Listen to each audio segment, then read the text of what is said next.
Greetings, Perris residents, and welcome to the committee's update. This is part 2 of our new series on Perris TV. I am Public Information Officer Stephen Hale, and I am joined today by Perris Mayor Michael Vargas.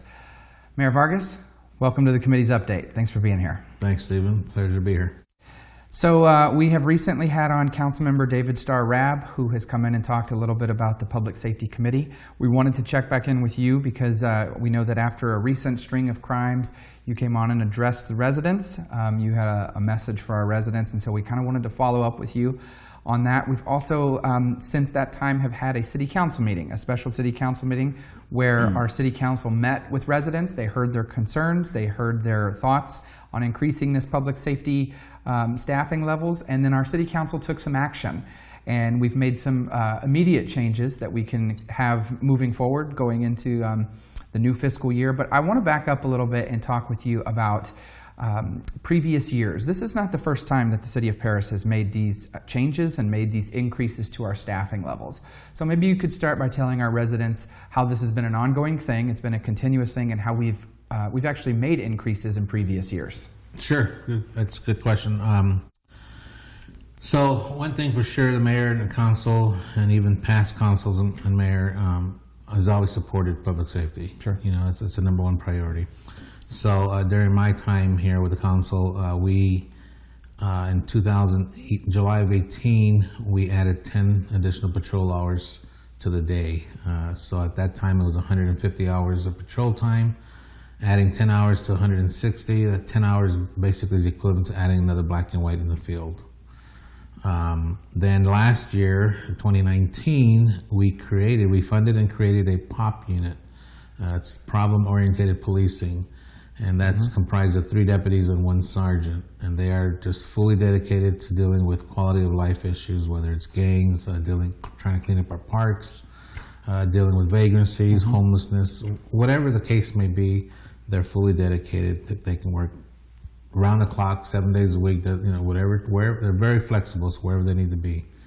Whatever comes up, these guys are able to kind of jump in there. Exactly. They're not regular patrol units handling crime reports. You know, they're there to handle quality of life issues. That's good. That's good to know. Now, in totality of our police force, we've got a couple different special teams that are on there, and a couple different special units on. Can you maybe talk about what some of these other teams on our public safety force does? So, in addition to your 160 hours of patrol time, you also have a crime prevention and community services officers who do our neighborhood watch communities. We have our SET team, that's a gang unit. We have 2 fully dedicated deputies that are assigned to that team, but the aggregate total of all that is in the region, there could be 6 to 8 persons assembled into this team to deal with issues. But for Perris itself, we have 2 men assigned or 2 deputies assigned to that unit. But it can expand if resources are needed in our city. Then you have the POP team. You have some dedicated traffic units to handle traffic investigations. We have 4 motor units. And we have 5 community service officers. Now those community service officers are they are qualified to take crime reports, and that's really essential because that's freeing up time for our deputies to be out in the streets more than being tied up handling a simple report. Yeah, those CSOs come out and they can take a report while we get other officers out into the field to go respond to other calls that might come in. Now, Mayor, since the recent string of, there were 3 incidents that involved 5 different homicides. And since that time, there was a lot of different narratives that existed, and we've taken action as a city. The city council has given us some direction. But the simple question is this, Mayor, who should be worried right now? Well, Stephen, quite frankly, it would be the criminals that need to be worried. You know, our law-abiding citizens, you know, you need to be obviously cautious and you know, what's going on around your surroundings and what have you. That's anybody, anywhere in any city. But, you know, if you're not doing anything wrong, then you really shouldn't have to be worried about it. Sure. You've had a phrase, and I know the sheriff's office uses this phrase a lot too. It's be vigilant. If you see something, say something. And I think that's important to note. And that might not always be say something on social media. That means actually pick up the phone call and say something. Yeah, you're absolutely right. You know, social media today is a valuable tool. There's pros and cons. It can be very negative. And oftentimes I personally see it, there were 60, 90 comments going back and forth about something that happened, but no one never called the police in between all that time. So yes, if you see something, you need to say something by calling the police and reporting it. Then get back on Facebook and make your comments. Sure. You know, there's nothing wrong with sharing that information. Everybody needs to know. It's a good tool to have.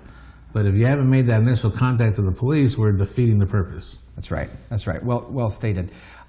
So there's been these changes that have come forward, and we've made some implementations. What does this actually look like in practice moving forward? What are these plans for implementation? So, you know, we're at the end of coming to the end of a fiscal year. So for now, we're going to do a Band-Aid fix, if you will. We are over budgeted on public safety, so we have extra funds available. So we've we've advised the city manager to give the green light to our police department to hire on overtime basis an additional 10 hours a day. So this will be another black and white unit available. So now we're up to 170 hours of patrol time, and then 2 additional CSOs. So now you're going to have 7 community service officers who's available to write reports. That's great. And that'll free up more patrol time. And then my big thing that I like is we're adding another officer to our POP team. So now we'll have fully dedicated 2 officer units dedicated to quality of life issues. And that is great because a one-man unit out there in the streets, you know, they have to be cautious of what they're doing, and they may have to wait for backup themselves sometimes. When you're out there with 2 officers in 1 car, they can do a lot more. So we're going to have two officer units. That's going to be a big enhancement to our program. Now you mentioned Band-Aid. The other part about this is for a long-term plan, this is going to carry over into the city's new fiscal budget. That's the beauty of it. So we already approved it. The city manager has direction. So next fiscal year, this Band-Aid fix will become permanent in our budget, and these officers that we're adding will be there. That's going to give us increased presence around town. It's going to give us shorter response times. But the other thing that I know that the sheriff mentioned and the city council has mentioned as well is we're going to see more press releases come out about this type of stuff. We're going to see more announcements that criminals have been arrested because we want our residents to be informed and knowing that our cops are doing good police work out there. Absolutely. There's nothing worse than being left in the dark, if you will. In particular, this triple homicide we had followed 2 separate homicides. I mean, the folks have a right to know what's going on. I asked the sheriff after the triple homicide, we need to get a press release out going. Our people need to know what's happening. It was important because all 3 are isolated incidents, and they weren't tied into each other. But if you're not telling our folks that, you know, they're left out in the dark, and it's panic. And the rumor mill starts. Absolutely. Sure.